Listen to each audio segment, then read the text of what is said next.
అందరికీ నమస్కారం.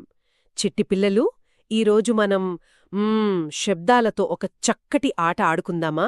అవును, రకరకాల శబ్దాలు వినడం ఎంత ఆనందంగా ఉంటుందో కదా పిల్లలు. ఖచ్చితంగా. మరి ఉపాధ్యాయుల కోసం ఒక చిన్న విషయం. ఈరోజు మన కృత్యం పేరు బిగ్గరగా, మృదువుగా విభిన్న ధ్వనులను చేయటం, గుర్తించటం, వేరుచేయటం. భలే పేరు. మరి దీనికి కావలసిన వస్తువుల గురించి చూస్తే పెద్దగా కంగారు పడక్కర్లేదు గదా? అవునవును, ప్రత్యేకంగా ఏమీ అవసరం లేదు. మన తరగతి గదిలో ఉండే వస్తువులు లేదా బయట వినిపించే శబ్దాలతోనే ఎన్నో రకాలుగా ఆడుకోవచ్చు అని ఉపాధ్యాయులు గమనించాలి. అంటే చాలా తేలిగ్గా ఆడుకోవచ్చన్నమాట.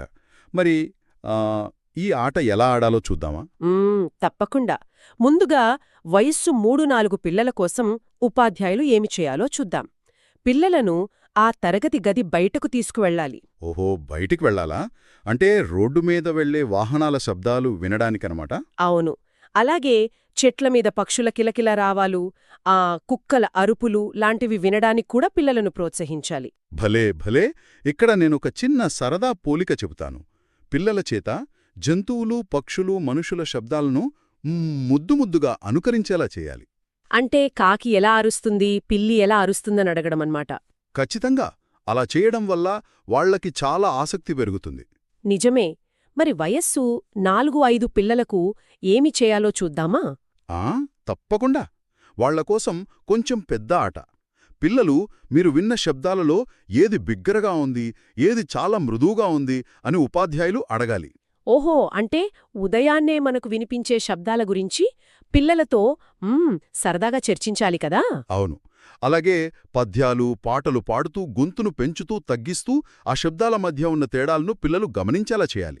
భలే గమ్మత్తుగా ఉంటుంది. మరి ఈ ఆట ఆడుతున్నప్పుడు ఏమి గమనించవచ్చు అనేదాని గురించి మాట్లాడుకుందాం. ప్రధానంగా 3 విషయాలు గమనించవచ్చు. మొదటిది చురుకైన అన్వేషణ. అంటే పిల్లలు వివిధ శబ్దాలను గుర్తించి వాటి మధ్య తేడాలను ఎంత సులభంగా చెప్పగలుగుతున్నారు అనేది చూడాలి. అవును. రెండవది భావ ప్రతిస్పందన. అంటే శబ్దాలు విన్నప్పుడు పిల్లల ముఖంలో కనిపించే ఆనందం, ఉత్సాహం మరియు సంతోషం. అబ్బా, ఆ చిరునవ్వులు చూడటం ఎంత బావుంటుందో కదా! ఇక మూడవది ప్రశ్న ప్రతిస్పందనలు, భాష మరియు సృజనాత్మకత. అంటే రంగులు, ఆకారాలకు సంబంధించిన ప్రశ్నలకు వాళ్లు చెప్పే సమాధానాలు, వాడే కొత్త పదజాలాన్ని ఉపాధ్యాయులు గమనించాలన్నమాట. అవునవును. ఇదంతా వింటుంటే అసలు ఈ ఆట వల్ల సాధించాల్సిన సామర్థ్యాలేమిటో చాలా స్పష్టంగా అర్థమవుతుంది కదా? నిజమే. ఇక్కడ చాలా ముఖ్యమైనవి రెండున్నాయి.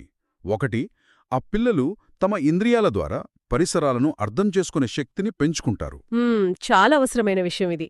ఇక రెండవది, వివిధ రకాల శబ్దాలు, వాటి పరిమాణం మరియు వేగంలో ఉన్న తేడాలను పిల్లలు సులభంగా గుర్తిస్తారు. అద్భుతం గదా! ఎంతో సంతోషంగా మన ఆటను ముగించే సమయం వచ్చేసింది. అవును. మరి పిల్లను రేపు ఉదయం మీరు నిద్రలేవగానే మీకు వినిపించే మొదటి కొత్త శబ్దమేమిటో గమనిస్తారా? ఖచ్చితంగా గమనించాలి సుమా. మరో చక్కటి ఆటను, ఎన్నో కొత్త శబ్దాలను మళ్ళీ కలుసుకుని నేర్చుకుందాం. అంతవరకు ఆడుతూ పాడుతూ ఆనందంగా ఉండండి.